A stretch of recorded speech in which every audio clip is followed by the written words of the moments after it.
Eh bien, avant-dernière partie de tous les différents articles de Cosmic Circus, et là, dans cette troisième partie, en tout cas de leur article, hein, parce qu'il y a 3 articles différents, mais dans cette troisième partie, ils se focalisent sur Sony et Spider-Man. Et nous, ce qu'on va faire, c'est qu'on va d'un côté parler de Sony, et demain, on parlera de Spider-Man.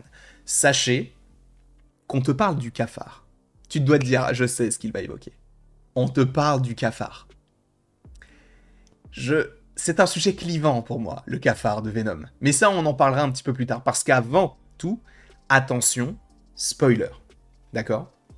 Je ne dis pas que tout ce qui est évoqué dans les différents articles arrivera, mais c'est vrai que c'est plutôt fiable. Donc, si vous ne voulez absolument rien savoir concernant les futurs projets de Sony ou même Venom par rapport à cette vidéo-là, dans cette vidéo-là, quittez la vidéo dès maintenant. Parce que vous risqueriez d'être spoilé. C'est bien ça, bravo Jean-Yves, bravo à toi. En tout cas, on va lire tout ce qui est prévu concernant l'avenir de Sony. On avait déjà fait la vidéo sur que pourrait-il se passer, quel personnage pourrait-il adapter. Alors là, c'est pas vraiment le cas, mais il revient sur un peu tout ce qu'on avait déjà évoqué en vidéo. Kraven, le chasseur, est actuellement le dernier film live-action dérivé de Spider-Man à sortir. C'est vrai que après Kraven le chasseur, du côté de Spider-Man, du côté uniquement de Sony et des films, on ne sait pas ce qui est censé sortir. On n'a pas de line-up. Alors tu vas me dire El Muerto, tout ça, mais vraisemblablement c'est annulé. Pareil pour Hypno Hustler, on n'en entend plus parler, donc on se pose la question de mais qu'est-ce qui est véritablement prévu. Il y a déjà une vidéo qui est sortie par rapport aux rumeurs, mais on n'a pas eu d'officialisation de la part de Sony, ce qui montre vraiment qu'ils ne savent même pas où est-ce qu'ils vont, parce que par exemple, ce n'est pas pour glorifier Disney ou d'autres studios comme Warner par exemple, ça c'est vrai qu'ils le font aussi, notamment sur l'univers de DC, avant qu'un univers, avant que le dernier film annoncé ne sorte, ils annoncent déjà les futurs. Là, on va avoir Kraven, on ne sait même pas ce qui sort après. Alors, on a tout de même la série sur Spider-Man Noir, mais ça c'est différent parce que ça se passe dans un autre univers, etc. Mais bref. Donc, outre le film sur l'agent Spider, oui, il y a bel et bien un film sur l'agent Venom en gros qui est prévu, savez-vous si Sony en développe actuellement d'autres? Et il dit le problème avec Sony, c'est qu'ils cherchent toujours des moyens de faire du profit avec des droits sur les personnages de Spider-Man lorsqu'ils ne parviennent pas à se défaire de l'accord qu'ils ont avec Marvel et à utiliser Spider-Man dans leurs films. Ils font donc de leur mieux en essayant d'utiliser un personnage adjacent à Spider-Man et en y associant un groupe d'acteurs très commerciables qui peuvent promouvoir leurs films assez bien pour en tirer du profit et étendre l'utilisation de leurs droits. C'est le cas pour tous les films. Venom, on a Tom Hardy, qui est très populaire. Dans le 2, on a Tom Hardy et Woody Harrelson et je crois qu'on a le retour de... Comment elle s'appelle? C'est Michelle Williams, je crois, qui est une très grande actrice aussi. Dans le 3, on a Chiwetel Ejiofor, on a on a Reese Ifans, on a encore une fois, comment il s'appelle déjà, mince, Venom, Eddie Brock, mince, comment il s'appelle? Mais attends, mais je l'ai dit tout à l'heure, l'acteur de Eddie Brock, il s'appelle Tom Hardy. Oh là là là, oh le trou de mémoire que j'avais. Bref, ils font ça. Morbius, on avait Jared Leto, qui est un grand acteur, qu'on le veuille ou non, qui est quand même assez connu, et on avait Matt Smith, quand même. Matt Smith, incroyable acteur. Dans Morbius, les gars. Dans Morbius. Ensuite, qu'est-ce qu'on avait? On avait Madame Web. Et dans Madame Web, qui on avait? On avait quand même Dakota Johnson, on avait quand même Sydney Sweeney, on avait quand même Taraim, on avait quand même Isabella Merced, même si c'est aujourd'hui qu'elle commence vraiment à percer de fou. Mais on a un casting quand même assez conséquent pour des films moisis. Et c'est là où ils sont forts, parce qu'ils arrivent à rendre ça commerciable alors que leurs films n'ont aucun sens. Parce qu'on n'a pas de Spider-Man dans un univers qui s'appelle Sony's Spider-Man Universe. Ça n'a pas de sens. Mais bref, tout est une question de transaction lorsqu'il s'agit de faire ces films.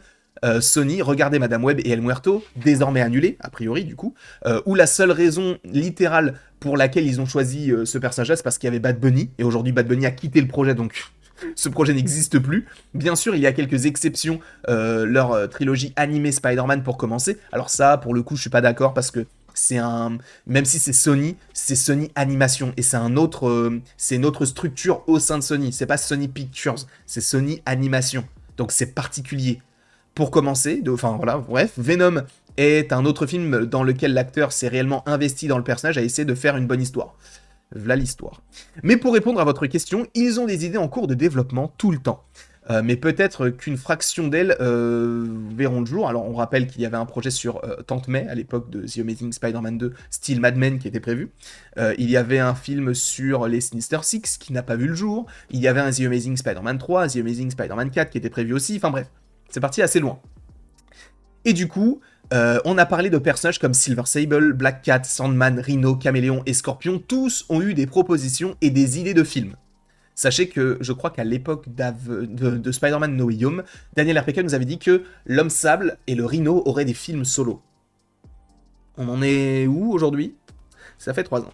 En ce moment, il pense à Agent Venom pour un film, c'est ce que nous disait du coup Daniel RPK. Et je me souviens de l'époque où Sony investissait dans les films liés à Spider-Man, comme Spider-Woman de Jessica Drew et Spider-Man 2099, mais ils ont été mis, du coup, un peu sur la touche. Donc la réponse est oui, ils ont des idées en cours de développement, mais en même temps, les chances de les voir sont très minces. Sachez qu'on a déjà fait la vidéo, moi je crois un peu Daniel RPK sur le côté de, ils vont faire un film sur Silver Sable, ils vont faire un film sur Spectre, ils vont faire... Enfin bref, je vous inviterai à voir la vidéo en question qui sera à la fin de la vidéo justement sur tous les projets qui sont prévus du côté du MCU par rapport à tout ceci. Ensuite, on va aller directement tout en bas, vous avez vu, on va parler de Spider-Man, mais pas maintenant, ça sera demain. On va parler de Venom et Eddie Brock. Déjà, c'est ça. Non, c'est ça. Le cafard. Le cafard. Le fameux cafard dans la scène post-générique de Venom, Let There Be Carnage, pas du tout, The Last Dance. Certaines personnes ont dit, vous avez vu, le cafard a du symbiote. Alors, peut-être que c'est le cas. Mais si tu zoomes sur le cafard, en aucun cas, il a du symbiote sur lui. Même un petit bout, il n'y en a aucun. Sachez qu'en plus de ça, il se rapproche, je le répète, mais il se rapproche d'une fiole où il y a de l'électricité, qui fait référence non pas à Venom, mais, alors je ne me souviens plus du personnage là, mais qui est le symbiote violet, qui va vite. C'est en lien avec elle, pas avec Venom. Venom, oui, reviendra, c'est sûr et certain, mais pas de cette manière-là. En tout cas, pareil, des gens disent, ouais, mais regarde, le cafard a sûrement été entièrement vénomisé. Ouais, mais encore une fois, un animal, quand il est vénomisé, il ne ressemble pas au cafard qu'on a eu. Ça n'a pas de sens.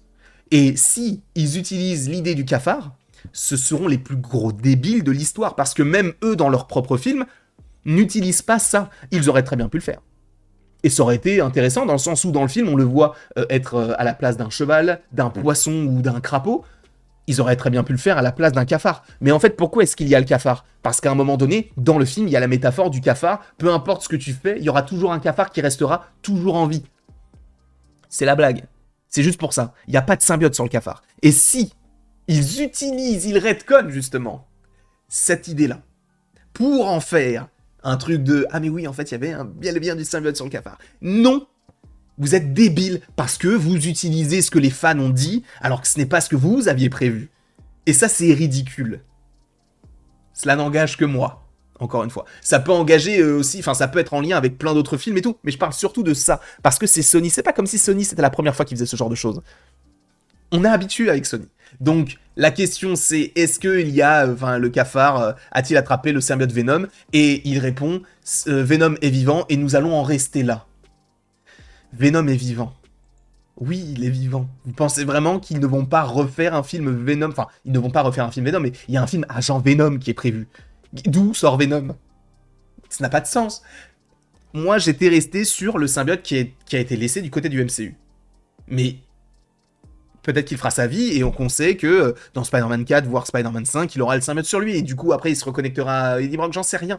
Mais en tout cas, il n'y a pas, pour moi, encore une fois, il n'y a pas de symbiote sur le cafard. Et oui, Venom reviendra, c'est logique. Mais justement, est-ce qu'il reviendra jusqu'à Secret Wars? Et il dit, oh, je ne sais pas, je ne pense pas. Personnellement, je pense que c'est possible qu'il... Enfin, je vois pas Sony ne pas utiliser Secret Wars, sachant que Spider-Man est dedans. Je ne les vois pas ne pas l'utiliser, cet aspect-là. On verra, hein. Même si ça reste un film du MCU, il y a cette collaboration avec Sony qui se fait, notamment par rapport à Spider-Man, mais on verra. En tout cas, concernant Spider-Man, ça, on en parlera demain. Il y a beaucoup de choses. Peut-être que la vidéo sera encore plus longue, j'en suis confus. Mais bref, n'hésitez pas, vous, dans les commentaires, à me dire ce que vous pensez un petit peu de tout cela. Et après tout ceci, il ne me reste plus qu'à vous dire à la prochaine pour la prochaine. Et encore une fois, merci beaucoup à vous d'avoir été présent. C'est un réel plaisir. Et c'est parti pour du Spider-Man.